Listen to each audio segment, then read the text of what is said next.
محمد وآل محمد اور محمد وآل محمد صلی اللہ علیہ وسلم محمد وآل محمد. اعوذ باللہ السمیع العلیم من الشیطان اللعین الرجیم. بسم اللہ الرحمن الرحیم. الحمد للہ الذی ہدانا لہذا وما كنا لنهتدي لولا ان هدانا الله لقد جاءت رسلنا ربنا بالحق ثم الصلاة والسلام على سيد أصل ما في الوجود في سر الله المقتهي دائرة الوجود لواء الحمد والمقام المحمود جد الحسن والحسين أبي القاسم محمد اللهم صل على محمد وآل محمد وعلى أولاده الطيبين الطاهرين المعصومين المخدومين المظلومين ولعنة الله على أعدائهم أجمعين من يومنا هذا إلى قيام يوم الدين. أما بعد فقد قال الله في كتابه المجيد والفرقان الحميد وقوله الحق وهو أصدق الصادقين. بسم الله الرحمن الرحيم. بالبينات والزبر وأنزلنا إليك الذكرى لتبين للناس ما نزل إليهم ولعلهم يتفكرون. صلى اللهم صل على محمد وآل محمد. قابل قدر عزاداران سید الشہداء و پرصدران امام مظلوم کربلا بطفیل چہارتہ معصومین خصوصاً بصدق عالم حضرت بتول بنت رسول جناب سیدہ فاطمہ الزہرا سلام اللہ علیہا الزہرا کی جانب سے منعقدہ اس عشر محرم الحرام کی آج ساتویں مجلس قرآن کے ہوتے ہوئے اختلاف کیوں ہے کہ عنوان سے مسلسل گفتگو جاری تھی اور موضوع کے تحت جس آیت کو ہم نے سرنامہ سکن قرار دیا سورہ نحل کی آیت نمبر 44 جس میں واجب الوجود پروردگار اپنے کلام کی تعریف بیان کر رہا ہے اور تعریف کے ساتھ افادیت قرآن پہ بیان دے رہا ہے کہ میں نے اس قرآن کو دلیلوں ثبوتوں کے ساتھ بھیجا ہے. اس قرآن کو ذکر بنا کر بھیجا ہے, تبیان بنا کر بھیجا ہے تاکہ تم اس قرآن کو پڑھو اور پڑھنے کے ساتھ اس کے اوپر تفکر کرو, کیونکہ پڑھنے سے تمہیں فائدہ یہ ہوگا کہ تمہیں ثواب مل جائے گا, لیکن بغیر تفکر کے جو قرآن کے سینے میں چھپے ہوئے جواہرات معرفت ہیں تم اس تک نہیں پہنچ سکتے. تمہیں سمندر کی طرح قرآن کے اندر غوطہ لگانا پڑے گا تاکہ تم اس قرآن سے فیض حاصل کر سکو. اور اللہ ہمیں قرآن خوانی کا نہیں قرآن فہمی کا حکم دے رہا ہے کہ اس قرآن کو فہم و فراست کے ساتھ تفکر کے ساتھ پڑھو. اور میں بھی مسلسل یہ بتا رہا ہوں کہ تمام مذاہب, تمام قاریان قرآن, تمام مسلمانوں کے پاس یہ ایک ہی کتاب ہے. یہی بسم اللہ سے شروع ہو کے والناس پہ تمام ہونے والی کتاب, یہی 114 صورتوں پر مشتمل, 30 پاروں پر مشتمل, سب یہی قرآن پڑھتے ہیں. ایک قرآن کے باوجود سب کے نظریے الگ ہیں, سب کے عقیدے الگ ہیں, سب کے نماز پڑھنے کے طریقے الگ ہیں, روزہ رکھنے کے اوقات الگ ہیں. تو قرآن ایک ہے تو اختلاف کیوں ہے؟ اور جب کسی بھی آپ مذہب کے ماننے والے کو کسی بھی فرقے سے تعلق رکھنے والے سے گفتگو کرتے ہیں, بات چیت کرتے ہیں, اس سے اس کے مذہب کے بارے میں سوال کرتے ہیں, تو وہ جواب میں آپ کے سامنے کوئی روایت, کوئی حدیث, کوئی فرمان نہیں لاتا, بلکہ اپنے فرقے کے جواز کے لیے وہ قرآن کی ہی آیت کو لاتا ہے. جب آپ اس سے بات چیت کرتے ہیں, اس کے عقیدے کے بارے میں پوچھتے ہیں, تو کوئی فرمان نہیں لاتا ہے بلکہ قرآن کی ہی آیت کو جواز بنا کے پیش کرتا ہے. دیکھ لیجئے, آپ اپنی مثال لے لیجئے. جب ہم اور آپ سے کوئی ہمارے مذہب کے بارے میں سوال کرتا ہے اور آگے کہتا ہے کہ آپ آل محمد سے محبت کیوں کرتے ہیں؟ تو ہم کوئی روایت پیش نہیں کرتے، ہم کوئی فرمان پیش نہیں کرتے، بلکہ ہم آیہ مودت کی تلاوت کرتے ہیں۔ جب ہمارے پاس کوئی آتا ہے اور آ کے کہتا ہے کہ آپ اہل بیت علیہ الصلوۃ والسلام کو معصوم کیوں مانتے ہیں، تو ہم بھی کوئی روایت نہیں سناتے بلکہ آیہ تطہیر کی تلاوت کرتے ہیں۔ جب ہمارے پاس کوئی آ کے پوچھتا ہے کہ آپ علی کو ولی کیوں مانتے ہیں، تو ہم کوئی روایت نہیں سناتے بلکہ آیہ غدیر سناتے ہیں۔ سب مل کے حیدری صلوات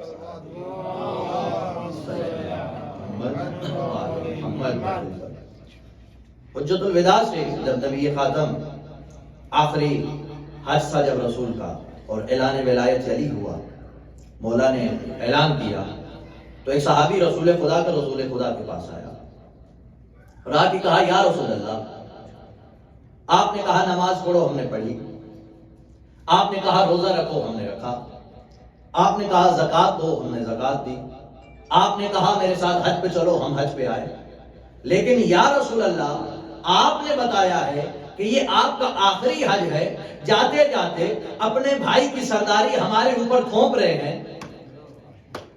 مولا جاتے جاتے اپنے بھائی علی کی سرداری ہمارے اوپر تھوپ رہے ہیں، مجھے یہ بتائیے کہ یہ جو آپ نے فرمان سنایا ہے یہ آپ کی طرف سے ہے یا اللہ کی طرف سے ہے؟ نبی خاتم نے کہا میں تب تک کلام نہیں کرتا جب تک اللہ کا حکم نہ آئے۔ اس نے کہا اگر یہ علی کی خلافت کا، یہ جو من کن تو مولا ہو فہذا علی جو مولا کا اعلان کیا ہے، اگر یہ اللہ کی طرف سے ہے تو ابھی میرے اوپر عذاب نازل ہو جائے۔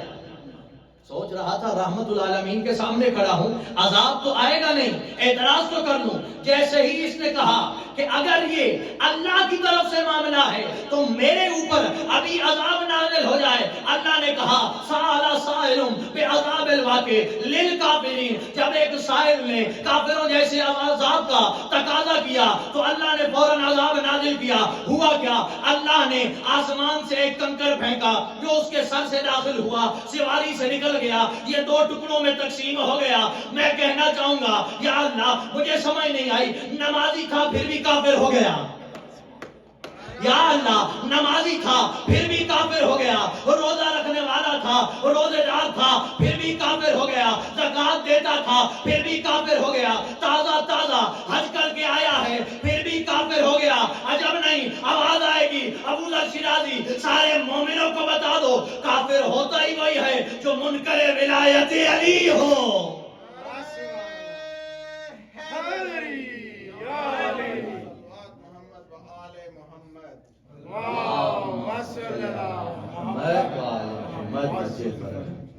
کافر ہوتا ہی وہی ہے جو منکر ولایت علی ہو۔ اگر آپ کی توجہ حاصل ہو گئی ہے تو عزیزوں جب قرآن ایک ہے تو ہمیں اختلاف کیوں ہے؟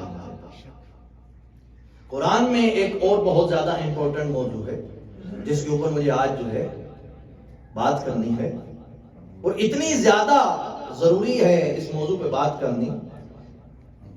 مسئلہ شرک بہت اہم موضوع ہے، اتنا زیادہ امپورٹنٹ ہے یہ موضوع کہ اللہ نے کہا قرآن میں کہ میں ہر گناہ کو معاف کر دوں گا، لیکن شرک ایک ایسا گناہ ہے کہ میں معاف نہیں کروں گا۔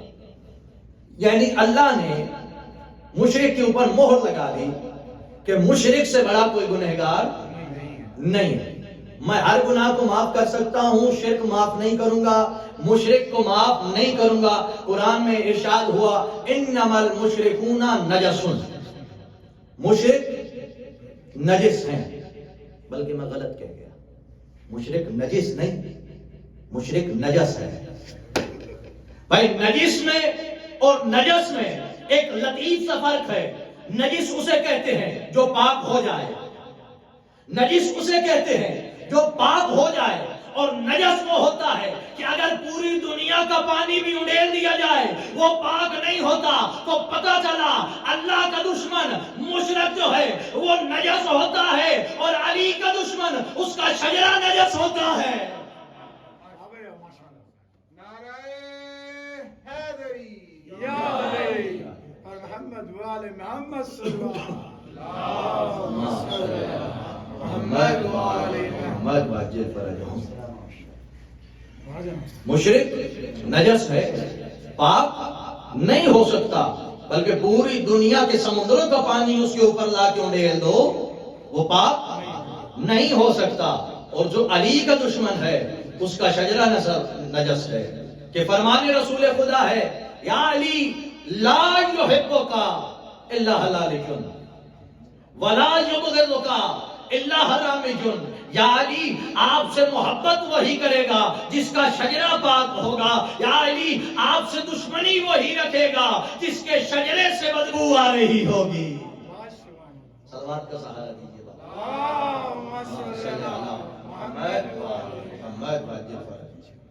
دیجیے یہ شرک کا مسئلہ بھی بڑا ضروری ہے۔ اب دیکھیے مسلمان ہیں کہ توحید پہ ابھی تک اکتفا نہیں کر سکے، توحید تو سمجھنے کی دور کی بات ہے، مسلمان شرک کو ہی نہیں سمجھ سکے، شرک کو بھی نہیں سمجھ سکے۔ جو یا علی مدد کہنے والے ہیں یعنی ہم اور آپ لوگ، ان کی نظر میں، دنیا کی نظر میں مشرک ہیں۔ میرے ساتھ بولیے گا کیا ہے؟ کون؟ یا علی مدد کہنے والے، یا حسین کرنے والے، یا زینب کہنے والے، یا غازی عباس کہنے والے، وہ کہتے ہیں کہو تو صرف یا اللہ کہو، یا اللہ کے سوا کچھ نہ کہو۔ یعنی یا علی مدد کہنے والوں کو، اہل بیت محمد و آل محمد کو وسیلہ بنانے والوں کو دنیا کیا فتویٰ دیتی ہے کہ یہ کیا ہے؟ مشرک ہیں، یہ شرک کرنے والے ہیں۔ اور پھر جب وہ ہم پہ یہ فتویٰ شرک لگاتے ہیں تو وہ کوئی حدیث اور فرمان نہیں اٹھاتے، ظلم تو یہ ہے قرآن کو ہی جواز بنا کے لاتے ہیں۔ اور قرآن کی بڑی معروف آیت سورۃ الحمد کی کہ فرمایا اللہ تعالیٰ نے قرآن میں ایاک نعبد و ایاک نستعین، ہم تیری عبادت کرتے ہیں اور تجھ سے ہی مدد مانگتے ہیں۔ وہ کہتے ہیں اللہ نے کیونکہ قرآن میں کہا ہے عبادت صرف اللہ کے لیے اور مدد بھی صرف اللہ سے مانگنی چاہیے، تو تم کیونکہ ان کو وسیلہ بناتے ہو تو تم مشرک ہو۔ میں نے کہا ٹھیک ہے تم نے بات کر دی، لیکن ہم سے بھی تو پوچھو، ہم بھی یہی مانتے ہیں کہ عبادت صرف اللہ کے لیے، ہم یہی کہتے ہیں اللہ کے سوا کسی کو عبادت کی جا سکتی ہے نہیں، کوئی لائق عبادت و ستائش نہیں ہے، عبادت صرف اللہ کی ذات کے لیے اور مدد بھی صرف اللہ سے مانگنی چاہیے، ہم بھی یہ مانتے ہیں۔ لیکن استعانت سے پہلے وَإِيَّاكَ نَسْتَعِين سے پہلے إِيَّاكَ نَعْبُدُ آیا ہے۔ نستعین پر بات کرنے سے پہلے تھوڑی سی بات عبادت پہ کر لیتے ہیں کہ إِيَّاكَ نَعْبُدُ کا کیا مطلب ہے کہ عبادت اللہ کی کرو۔ میں نے کہا مجھے بتائیے عبادت کیسے کرنی ہے؟ کرنی تو صرف اللہ کی ہے، جیسے میرا دل چاہے ویسے عبادت کرنی ہے، یا جیسے میرا دماغ کہے ابھی میرا 2 رکعت پڑھنے کو دل ہے تو میں مغرب کی 2 رکعت پڑھ لوں، بھائی دماغ کہہ رہا ہے میں تھوڑا تھکا ہوں، آج آفس وقت زیادہ تھا تو مریض میں نے زیادہ چیک کر لیے تو اب تھوڑی سی آسانی ہو جائے گی، میں 2 رکعت نماز پڑھ لوں۔ میرے دماغ نے مجھے یہ کہا کیونکہ میں تھکا ہوا ہوں، میرا جسم ریسٹ چاہتا ہے، تو مجھے بتاؤ عبادت دل کی طرف، دل کی ماننے سے ہے، دماغ کی سننے سے ہے، یا جیسے یہ مومنین کہہ دے، یہ مجمع کہہ دے ویسے نماز پڑھنی ہے؟ اب مولوی چیخ اٹھے گا نہیں نہیں نہیں نہیں، عبادت ویسے نہیں جیسے دل کہے، عبادت ویسے نہیں جیسے دماغ کہے، عبادت ویسے نہیں جیسے مجمع کہے، جیسے مومنین کہے، بلکہ عبادت ویسے کرنی ہے جیسے اللہ کا نبی کہے، جیسے اللہ کا نبی کہے، نماز ویسے پڑھنی ہے جیسے اللہ کا نبی پڑھ کے دکھائے، روزہ ویسے رکھنا ہے جیسے اللہ کا نبی رکھے، حج ویسے کرنا ہے جیسے اللہ کا نبی۔ میں نے کل لوگ قانون بن گیا، عبادت میں مرکز ہے محمد مصطفیٰ تو استعانت میں بھی مرکز ہے محمد مصطفیٰ۔ اگر اب محمد صرف یا اللہ مدد کہے ہم یا اللہ مدد کہیں گے، اب اگر محمد نعت علی مظہر العجائب پڑھ کے یا علی مدد کہے ہم بھی یا علی مدد کہیں گے۔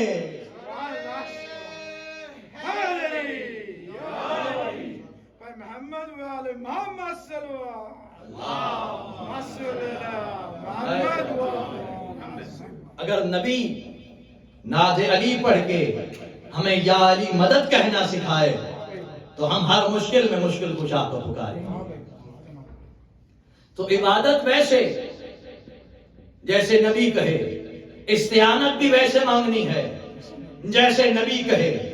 اب میں پورے سننے والوں کو اس ویڈیو پہ اعلان کے ذریعے یہ چیلنج کر کے کہنا چاہتا ہوں کہ تم لاؤ قرآن کو پڑھو، بسم اللہ سے لے کے والناس تک قرآن کو پڑھو۔ تمہیں پورے قرآن میں کہیں بھی ایسا نہیں ملے گا کہ محمد مصطفیٰ نے اللہ سے مدد مانگی ہو۔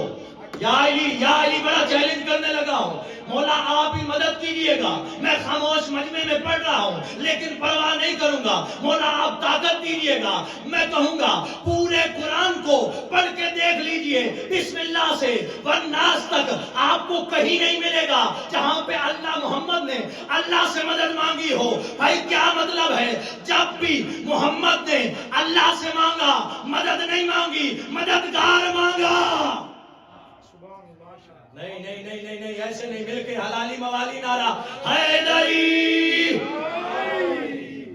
پورے قرآن میں بسم اللہ سے والناس تک پڑھ لیجئے، آپ کو کہیں نہیں ملے گا کہ محمد نے اللہ سے مدد مانگی ہو۔ اب قرآن کو دلیل کے طور پہ پیش کرتا ہوں۔ محمد مصطفیٰ نے جب بھی مانگا، مددگار مانگا، بسم اللہ الرحمن الرحیم واجعل لی من لدنک سلطانا نصیرا، اے اللہ میرے بھائی علی کو میرا مددگار بنا دے۔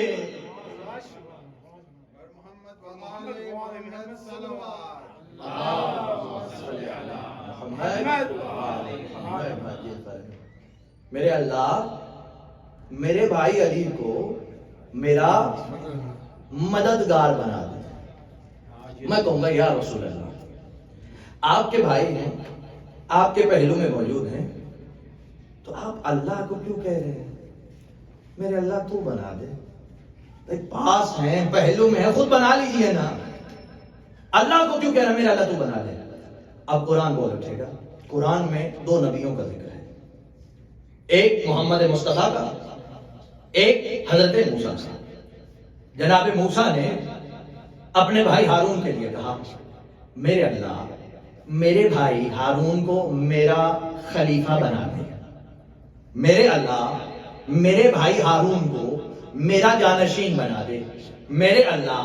ادھر سے سرکار محمد کہہ رہے میرے اللہ میرے بھائی کو میرا مددگار بنا دے، ادھر سے جناب موسیٰ کہہ رہے میرے اللہ میرے بھائی کو میرا خلیفہ بنا دے، میرا جانشین کر دے۔ میں یہاں سے سب کی نمائندگی کرتے ہوئے ہاتھوں کو جوڑ کے عرض ادب کرنا چاہتا ہوں، یا رسول اللہ حضرت موسیٰ میرا سوال ہے، مجھے بتائیے تو صحیح، آپ کو نمائندہ چاہیے تھا خود بنا لیتے، حضرت محمد آپ کو مددگار چاہیے تھا خود بنا لیتے۔ عجب نہیں، آواز محمد مصطفیٰ ہے، آواز حضرت موسیٰ آئے۔ ہم زمانے والوں کو دین سمجھانا چاہتے ہیں، ہم زمانے والوں کو دین سمجھانا چاہتے ہیں، دین کی طرف متوجہ کرنا چاہتے ہیں، اور شرک سمجھانا چاہتے ہیں۔ دین کیا ہے، شرک کیا ہے بتانا چاہتے ہیں۔ دین کیا ہے، شرک کیا ہے بتایا۔ جہاں پہ اللہ بنائے وہاں پہ دین ہے، جہاں پہ بندے بنائے وہاں پہ شرک ہے۔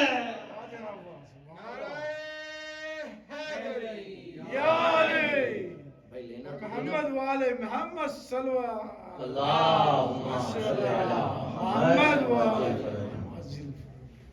کہہ رہے ہیں نا راجاتے کو چھیڑنا نہیں چاہیے۔ اب ہم بے کفر کے فتوے، شرک کے فتوے یہ نہ ہو لینے کے دینے پڑ جائیں۔ آؤ تمہیں مشرک ثابت کریں۔ آج کیا کہا جی؟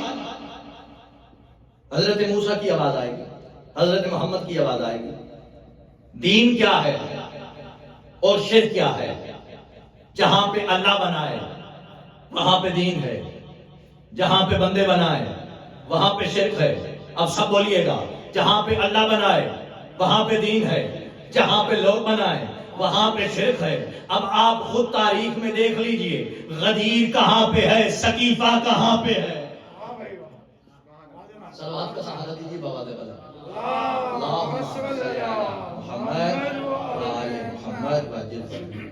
اب قرآن کو اٹھا کے دیکھیے علی کے ماننے والوں کا یہی تو دعویٰ ہے کہ ہم قرآن سے باہر جاتے ہی نہیں ہیں۔ دعوے تو لوگوں کے ہیں لیکن در حقیقت قرآن سے ثابت ہم کرتے ہیں، کیونکہ ہم نے قرآن وارثان قرآن سے لیا ہے۔ قرآن کو اٹھا کے دیکھیے، مشرکوں کو مشرک کیوں کہا گیا؟ عمران بھائی مشرک کو مشرک اس وجہ سے نہیں کہا گیا کہ وہ اللہ کو نہیں مانتے تھے. اللہ کو نہ ماننے کی وجہ سے مشرک نہیں کہا گیا. تو کس وجہ سے کہا گیا ہے مشرک؟ کہا گیا کہ شرک جو اللہ کی برابری میں کوئی لائے اس سے بڑا کوئی گناہ نہیں، میں اسے معاف نہیں کروں گا. تو مشرک کو مشرک قرآن نے کیوں کہا ہے؟ مشرک کو مشرک اس وجہ سے کہا گیا ہے کہ وہ اپنے پاس سے وسیلہ بناتے تھے. توجہ رکھیے گا جملے پہ. وسیلہ بنانے میں اور اپنے پاس سے بنانے میں فرق ہے. مشرک کیا کرتے تھے؟ اپنے پاس سے وسیلہ بناتے تھے. اپنے پاس سے وسیلہ بنانے کی وجہ سے اللہ نے ان کو مشرک کہا. بھائی وسیلہ بنانے کی وجہ سے نہیں کہا، کیونکہ اگر وسیلہ بنانے کی وجہ سے کہتا تو قرآن میں خود حکم کیوں دیا؟ وابتغوا الیہ الوسیلہ، وسیلے کو تلاش کرو. ایک طرف خود حکم دے رہا ہے تو پھر اس کو مشرک تو نہیں کہے گا نا. پھر جب ہماری ان کے ساتھ بات چیت ہوتی ہے تو وہ ہمیں کیا کہتے ہیں؟ بھائی مشرکوں نے وسیلہ بنایا، اس وجہ سے اللہ نے ان کو مشرک کہا. تم بھی اہل بیت علیہ الصلوۃ والسلام کو معاذ اللہ وسیلہ بناتے ہو، لہذا تم بھی مشرک ہو. انہوں نے کیا کیا؟ وسیلہ بنایا. ہم نے بھی وسیلہ بنایا، لیکن ان کے وسیلہ بنانے میں اور ہمارے وسیلہ بنانے میں ایک فرق ہے. انہوں نے جن کو وسیلہ بنایا اور ہم نے جن کو وسیلہ بنایا ان میں زمین اور آسمان جتنا فرق ہے. انہوں نے جن کو وسیلہ بنایا وہ خود ساختہ تھے، ہم نے جن کو وسیلہ بنایا وہ خدا ساختہ تھے.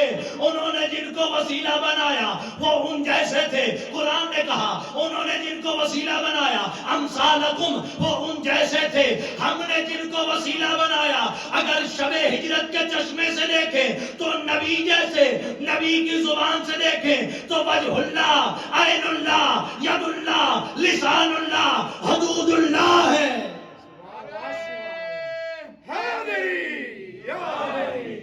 محمد والے محمد صلی اتنی محنت کے بعد بھی میں مبشر بھائی کے ہاتھ کھلوا، ہاتھوں کو بلند کر کے علی ولی نعرہ حیدری، بلند صلوات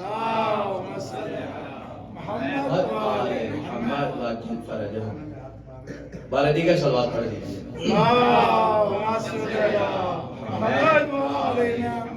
وہ جن کو بناتے ہیں وہ خود ساختہ ہے، ہم جن کو بناتے ہیں وہ خدا ساختہ ہے. ان کو خدا نے بنایا ہے وسیلہ کہ ان کو وسیلہ بناؤ.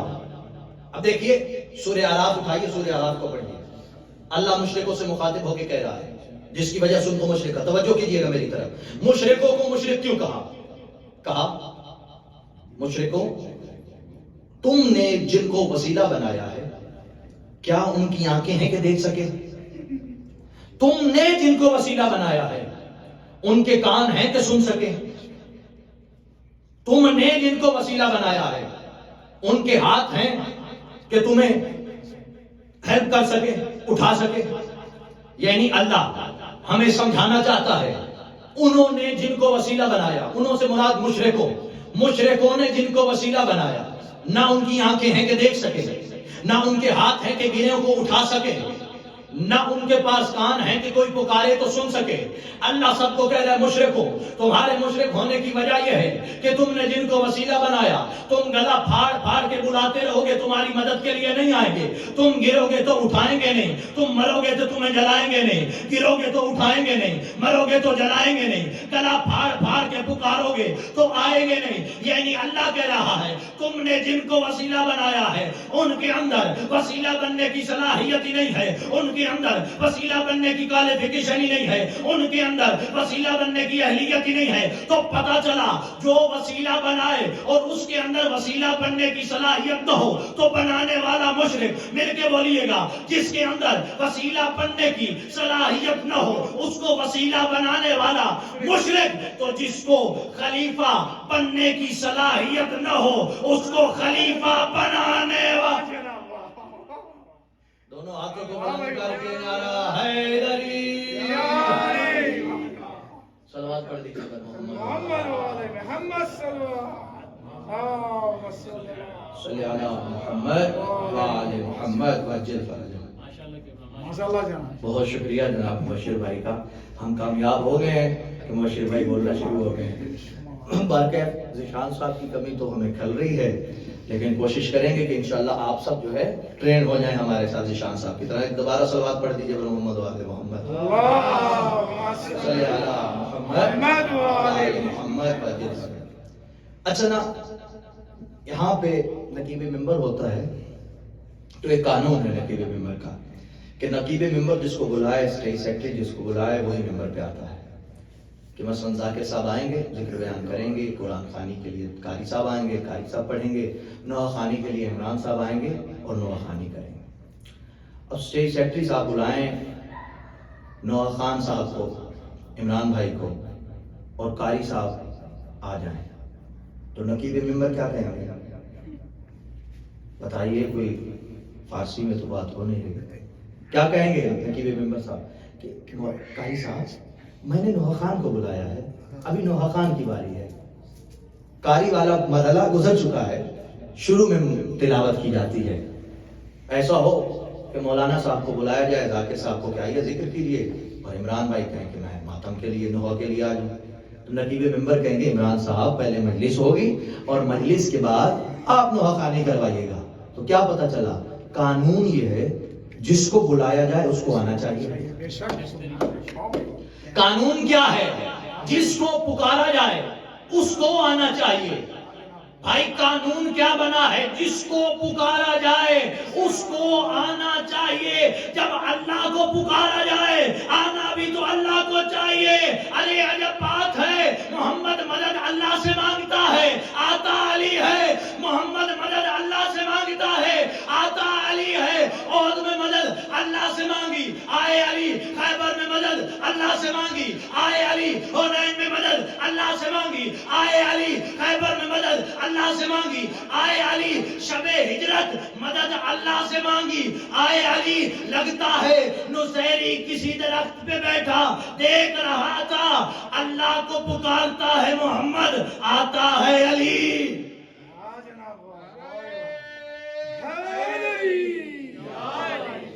محمد والے محمد صلی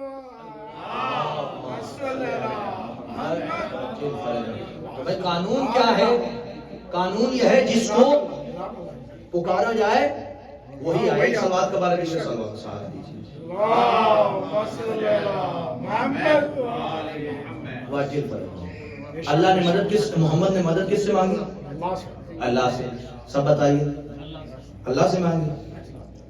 احد میں کس سے مانگی؟ بدر میں، حنین میں، خیبر میں. شب ہجرت، شب ہجرت نبی کے بستر پہ سویا کون؟ تھوڑا میرے ساتھ بولیے گا.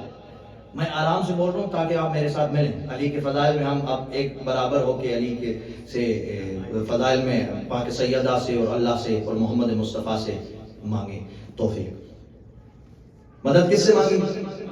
اللہ سے. بستر پہ سویا کون؟ علی. احد میں آئے کون؟ بدر میں کون؟ حنین میں کون؟ خیبر میں کون؟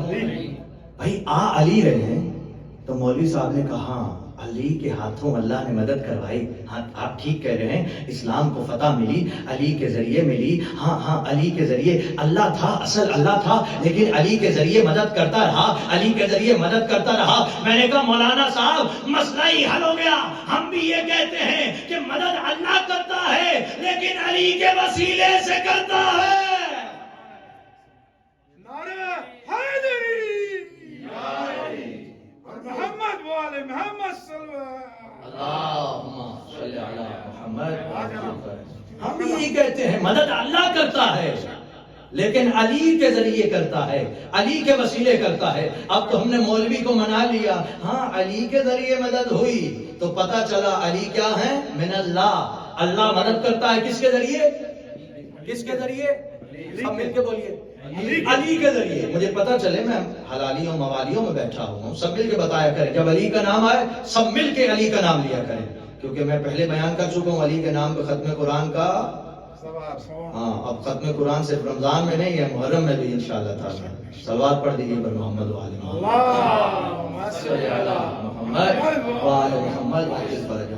ارشاد ہوا قرآن میں یا ایھا الذین آمنوا اتقوا اللہ وابتغوا الیہ الوسیلہ، کہ اے ایمان لانے والوں، اے صاحبان ایمان، اللہ سے ڈرو، اتقوا اللہ، تقوی اختیار کرو، وابتغوا الیہ الوسیلہ، اور وسیلے کو تلاش کرو.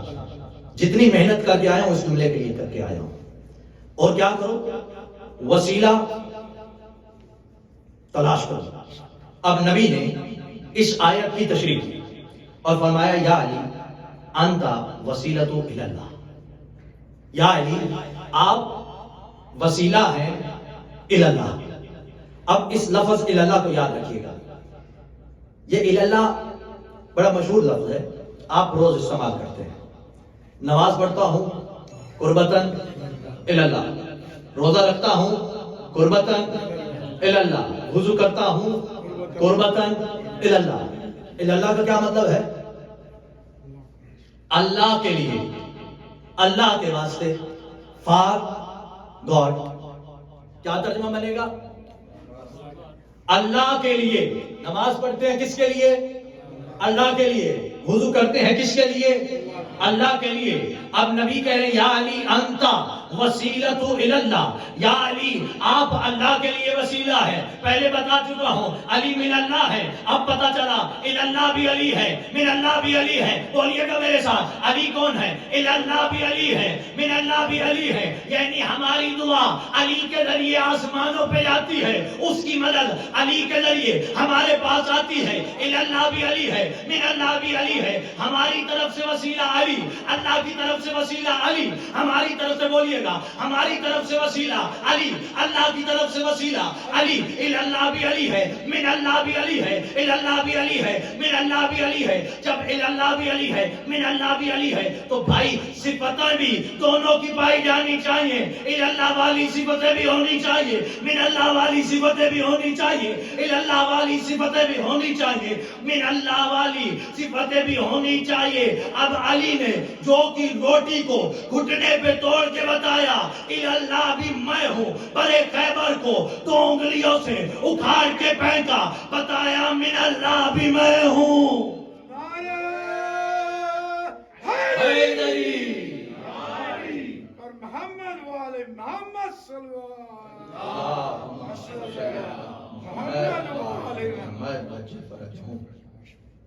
جو کی روٹی کو گھٹنے پہ توڑ کے بتایا الی اللہ بھی میں ہوں، اور در خیبر کو 2 انگلیوں سے اکھاڑ کے بتایا من اللہ بھی میں ہوں. تو علی کو پیکر بشر بھی ہونا چاہیے، مظہر خدا بھی ہونا چاہیے. علی پیکر بشر بھی ہیں، علی مظہر خدا بھی ہیں. اس علی کی شجاعت کے بدلے حسین سے لیے گئے. لوگوں سے علی برداشت نہ ہوا. ذوالفقار کے مقابلے میں کوئی تلوار نہ تھی. جب دیکھا علی کے مقابلے کا کوئی مرد میدان نہیں ہے، جب میری آقا دادیہ شام میں گئی تو ایک اعلان ہوا، جس نے علی سے بدلہ لینا ہے، علی کی علی بیٹی زینب عالیہ دربار میں آ رہی ہے. اب جو راتیں شروع ہو گئی ہیں، پڑھنے والے کا ضروری نہیں ہے رونے کے لیے. مجھے وہ زمانہ یاد ہے کہ جب 7ویں 8ویں محرم کی راتیں آ جایا کرتی تھی تو لوگ گلیوں میں کھڑے ہو کے رویا کرتے تھے، پیروں میں جوتیاں پہننا چھوڑ دیتے تھے، کنگھی کرنا چھوڑ دیتے تھے. آؤ آج حسین کو علی اکبر کا پرچہ دیں. بڑی دعاؤں سے مانگا ہے علی اکبر کو. جناب حسین نے رویا کرتے تھے نانا کی یاد میں، تو اللہ نے مولا حسین کو شہزادہ علی اکبر عطا کیا. اور بڑی محبت تھی جناب حسین کو شہزادہ علی اکبر سے. اتنے خوبصورت تھے، خوبصورتی کا یہ عالم تھا کہ جب کوئی شخص ایک مرتبہ علی اکبر کو دیکھتا تو دوبارہ دیکھنے کے لیے آتا اور پوچھتا یہ شہزادہ کون ہے. مولا حسین کہتے جب کوئی پوچھے نا علی اکبر کون ہے تو بتایا کرو یہ شبیہ رسول علی اکبر ہے. علی اکبر سے بڑا پیار تھا جناب حسین کو. عزیزوں، جب یہ لٹا ہوا قافلہ شام گیا، میں اپنی ماؤں بہنوں کا حصوں کا یہ جملہ کہنا چاہتا ہوں۔ شام کا ایک شہر ہے حلب۔ ایک عیسائی عورت نے جب سروں کو دیکھا نا نیزوں پہ، تو ایک عیسائی عورت کی نظر علی اکبر کے چہرے پہ پڑی، اور علی اکبر کے چہرے کو دیکھنا شروع کیا، مسلسل دیکھتی رہی، اور ایک مرتبہ کہا، علی اکبر، اے 14ویں کے چاند، تیرے مرنے سے پہلے کاش تیری ماں مر گئی ہو۔ یہ جملہ جناب لیلا نے سنا، اور جناب لیلا نے کہا، اے بی بی، اس کی دکھیاری ماں بھی زندہ ہے۔ بھئی آج شرما کے نہ روئیے گا، اپنی آوازوں کو بلند کریں، اپنے آپ کو آزاد کریں رونے کے لیے۔ علی اکبر جیسا جوان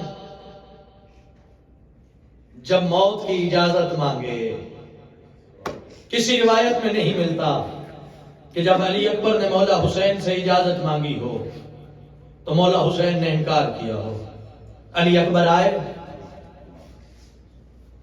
مولا حسین سے اجازت مانگی، کہا بابا مرنے کے لیے اجازت دیجئے۔ علیکم السلام۔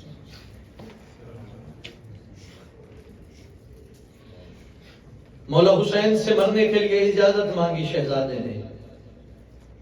میں کیا پڑھوں کہ مولا حسین نے کیسے علی اکبر کو اجازت دی۔ مولا حسین نے علی اکبر کو اجازت دی، بس ایک مرتبہ کہا، علی اکبر جانے سے پہلے ماں سے اجازت لے لو۔ شہزادہ بی بی لیلا کے پاس آئے، آ کر سلام کیا، اماں میرا سلام ہو۔ بی بی لیلا کا جواب سنو گے؟ بی بی لیلا نے کہا، خدا کی قسم، اللہ جانے کربلا کی ماؤں کے کیسے دل تھے۔ جناب لیلا نے کہا، علی اکبر ابھی تک زندہ ہو، میری دل کی خواہش تھی کہ سب سے پہلے حسین پہ آپ قربان ہو جائے۔ بی بی لیلا نے علی اکبر کو اجازت دی۔ اب بی بی لیلا سے اجازت لینے کے بعد شہزادہ علی اکبر بی بی زینب سلام اللہ علیہ کے پاس آئے۔ بی بی زینب پالتی رہی ہیں شہزادے کو۔ اجازت لینے سے پہلے تاریخ نے، مقتل نویسوں نے ایک جملہ لکھا ہے، جناب شہزادہ علی اکبر مولا سیدہ زینب سلام اللہ علیہ کے پاس آئے اور ایک سوال کیا، کہا اماں مجھے بتائیے، آپ کا مرتبہ زیادہ ہے کہ میری دادی فاطمہ الزہرا کا مرتبہ زیادہ ہے؟ کہا علی اکبر تم جیسا سمجھدار جوان یہ کیسے سوال کر رہا ہے؟ اماں میرے ہاتھ بندے دیکھیے، میری دادی کے حق کا واسطہ ہے، مجھے جواب دیجیے۔ کہا علی اکبر تیری دادی کو جا، تیری ماں کو جا۔ علی اکبر میں تیری دادی کی کنیز ہوں، میری آقا دادی ہے۔ جب یہ جملہ سنا نا علی اکبر نے قدموں پہ ہاتھ رکھ کے کہا، پھر اماں اپنے بیٹے کو دادی زہرا کے بیٹے پہ قربان کر دو۔ اجرکم اللہ، اجرکم سیدہ۔ بی بی زینب عالیہ سمجھ گئی، علی اکبر کو اجازت دی۔ علی اکبر نکلے، مولا حسین نے علی اکبر کو بلایا اور کہا عربوں میں ایک دستور ہے کہ جب بیٹا 7 سال کا ہو جائے تو اس کو امامہ بدھایا کرتے ہیں، دستار بناتے ہیں۔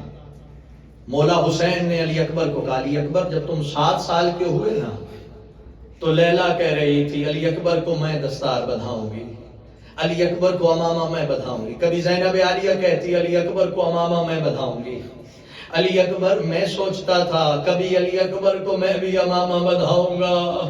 علی اکبر آگے بڑھے، کہا بابا آج مجھے آپ امامہ بدھائیے۔ علی اکبر دو زانو ہو کے مولا حسین کے سامنے بیٹھے، غریب نے امامہ اٹھایا اور علی اکبر کو باندھنا شروع کیا۔ علی اکبر کے بابا حسین نے پڑھا انا للہ و انا الیہ راجعون۔ علی اکبر کو دستار بدھائی، تحت الحنک لگا کے علی اکبر کو گھوڑے پہ سوار کرایا۔ حمید ابن مسلم کہتا ہے میں نے دیکھا جب علی اکبر نے باہر آنا تھا کئی مرتبہ پردہ اٹھتا ہے پھر گر جاتا ہے، پردہ اٹھتا ہے پھر گر جاتا ہے۔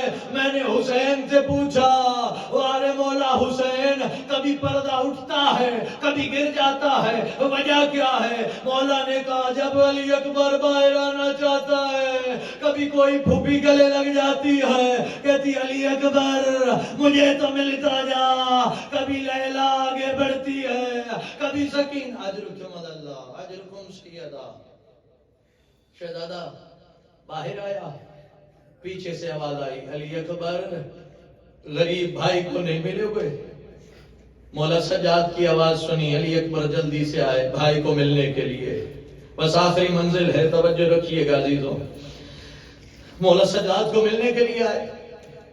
مولا سجاد کی باہوں میں علی اکبر نے باہیں ڈالی، مولا سجاد نے علی اکبر کی باہوں میں باہیں ڈالی اور دونوں بھائیوں نے رونا شروع کیا.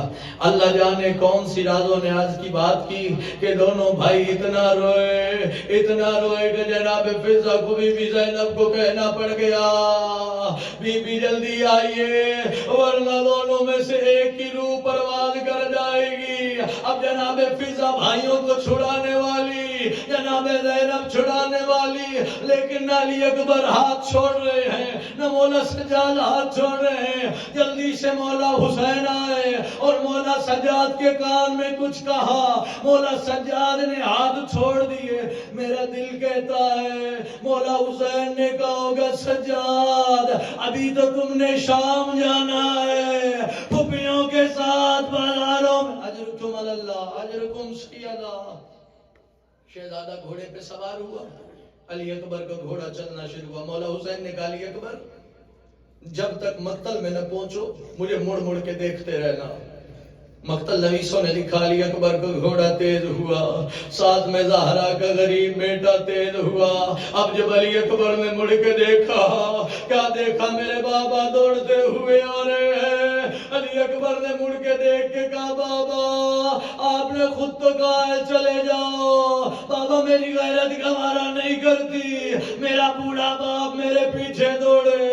ایک ٹھنڈی آ نکلی مولا کی اور کہا علی اکبر تیرا کوئی جوان بیٹا جو نہیں ہے، تیرا کوئی جوان بیٹا ہوتا میں دیکھتا تو کیسے رخصت کرتا ہے. اجرکم اللہ.